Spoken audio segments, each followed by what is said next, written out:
बिस्मिल्लाहिर्रहमानिर्रहीम। अस्सलाम वालेकुम जी, कैसे हैं आप सब? उम्मीद करती हूँ बिल्कुल ठीक होंगे। अल्लाह ताला हम सबको अपने हिफ्ज़ अमान में रखे, आमीन सुम्मा आमीन। आज मैं आपके साथ बगैर पानी के छली उबालने का ऐसा अनोखा, ज़बरदस्त और ईज़ी तरीका शेयर करूँगी जिसे आपने कभी नहीं ट्राई किया होगा। आप यूट्यूब या कहीं भी सर्च कर लें, ये छली पकाने का तरीका आपको नहीं मिलेगा। बिना पानी के बॉयल करने का आसान और बेहतरीन तरीका है। इस तरह से बहुत ही नरम और मीठी छलियाँ बनके तैयार होती हैं। बिल्कुल कमर्शियल स्टाइल जैसी ये छली बनकर तैयार होती है, जिसे बच्चे, बड़े, बूढ़े सभी बड़े शौक से खाएँगे। तो आइए ये मज़ेदार सी रेसिपी बनाना स्टार्ट करते हैं। बिस्मिल्लाहिर्रहमानिर्रहीम। यहाँ पर हमारे खेतों से आई हैं बिल्कुल ताज़ा छलियाँ। जैसा कि सर्दियों की आमद है और हर तरफ खेतों में, गलियों में, बाज़ार में और ठेलों पे ये छलियाँ ही नज़र आती हैं और इन्हें देखते ही मुँह में पानी आ जाता है। तो यहाँ पर मैं इन्हें छील रही हूँ, छल्ली के ऊपर वाले छिलके उतार रही हूँ और सिर्फ़ 1-2 परतें छिलके की रहने देंगे। जब ये छील लेंगे तो फिर इसके सिरे से इस तरह से चेक कर लेना है कि कोई कीड़ा वगैरह तो नहीं। अक्सर छल्ली में कीड़ा यहीं पर होता है और इसके अलावा भी अगर कहीं से ख़राब हो तो पता चल जाएगा, क्योंकि ये 1 से 2 छिलके से तो अंदर के साफ़ दाने भी दिखाई दे रहे होते हैं। फिर इसके बाद स्प्रे बोतल में पानी लेना है, जिससे हम कपड़ों को पानी लगाते हैं और इस तरह से छल्ली पर 1 से 2 शावर कर देंगे। इससे क्या होगा कि छल्ली के अपने पानी की स्टीम बनने से पहले ही बर्तन में स्टीम बन जाएगी। तो यहाँ पे ज़्यादा शावर नहीं करना, जस्ट हम 1-2 शावर ही करेंगे, ठीक है? तो अब इसके बाद अब हम छल्लियों को बॉयल करने के लिए यहाँ पर मैं ले रही हूँ प्रेशर कुकर में नमक।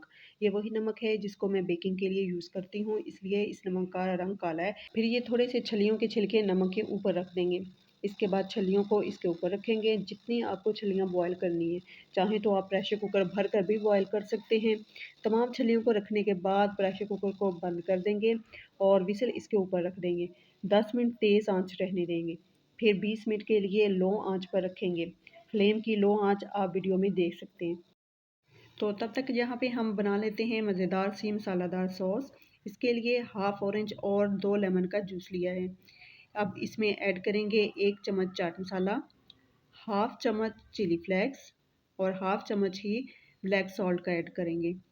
इसके बाद हाफ़ चम्मच भुना कुटा हुआ ज़ीरा शामिल करेंगे।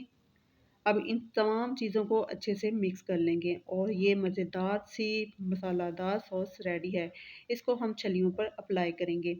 तमाम स्पाइसेस आप अपने टेस्ट के मुताबिक कम या ज़्यादा कर सकते हैं। तो अब चेक कर लेते हैं अपनी छलियों को। तो माशाल्लाह से बहुत ही ज़बरदस्त, मज़ेदार, भीनी-भीनी सी खुशबू पूरे घर में फैली हुई है। यकीन करें, जो छलियाँ पानी के अंदर बॉयल होती हैं, इनकी ग़िज़ाइयत और विटामिन्स पानी में निकल जाते हैं।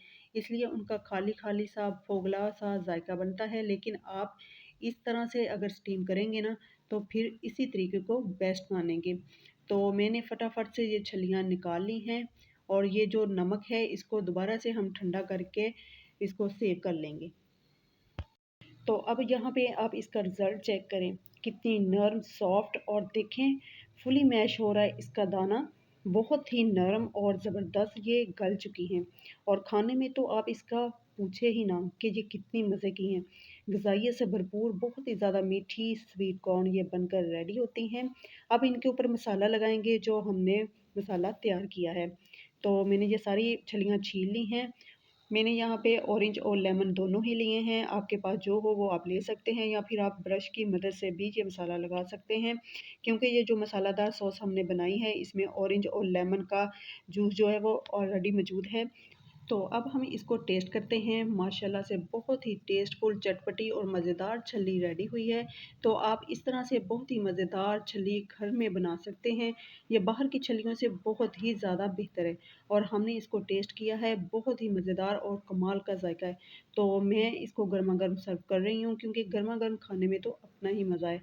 अब हम इसको करते हैं एन्जॉय और आपको करना है इसको ट्राई। तो आप भी इसको ज़रूर एन्जॉय कीजिएगा और फिर मुझे फीडबैक देना ना भूलिएगा।